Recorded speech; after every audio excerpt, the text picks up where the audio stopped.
ஆடி மாதம் முதல் நாளில் தேங்காய் சுட்டு வழிபடுவது தமிழ்நாட்டில் முக்கியமாக கொங்கு மண்டலத்தில் கடைபிடிக்கப்படும் ஒரு பாரம்பரிய வழக்கமாகும். இதற்கு பின்னால் ஆன்மீக மற்றும் வாழ்வியல் காரணங்கள் உள்ளன. மகாபாரத கதை. தீமை அழிந்து நன்மை பெருக மகாபாரத போர் ஆடி மாதம் முதல் நாளில்தான் தொடங்கியது என்று நம்பப்படுகிறது.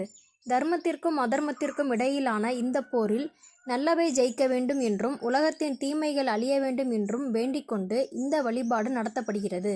விநாயகர் மற்றும் இஷ்ட தெய்வ வழிபாடு. புதிதாக தொடங்கும் ஆடி மாதத்தில் எந்த தடங்களும் இல்லாமல் நன்மைகள் நடக்க வேண்டும் என்பதற்காக தேங்காயை சுட்டு அதை விநாயகருக்கும் மற்ற தெய்வங்களுக்கும் நிவேதனமாக படைக்கிறார்கள். தேங்காய் சுடும் முறை மற்றும் அதன் தத்துவம்.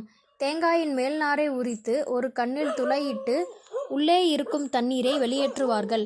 அதன் பின் உள்ளே பச்சரிசி, பாசிப்பருப்பு, வெல்லம், எள், ஏலக்காய், கடலைப்பருப்பு போன்றவற்றை நிரப்புவார்கள். ஒரு அழிஞ்சில் குச்சி அல்லது வேப்பங்குச்சியை அந்த தேங்காயை சொருகி நெருப்பில் சுட்டு எடுப்பார்கள். நன்கு சுட்ட பிறகு அதை சுவாமிக்கு படைத்துவிட்டு குடும்பத்தோடு பகிர்ந்து உண்பார்கள். இது குடும்ப ஒற்றுமையை வளர்ப்பதற்கும் ஆடி மாத தொடக்கத்தை கொண்டாடுவதற்கும் தமிழர்களால் தொன்று தொட்டு பின்பற்றப்பட்டு வரும் ஒரு அழகான வாழ்வியல் முறையாகும்.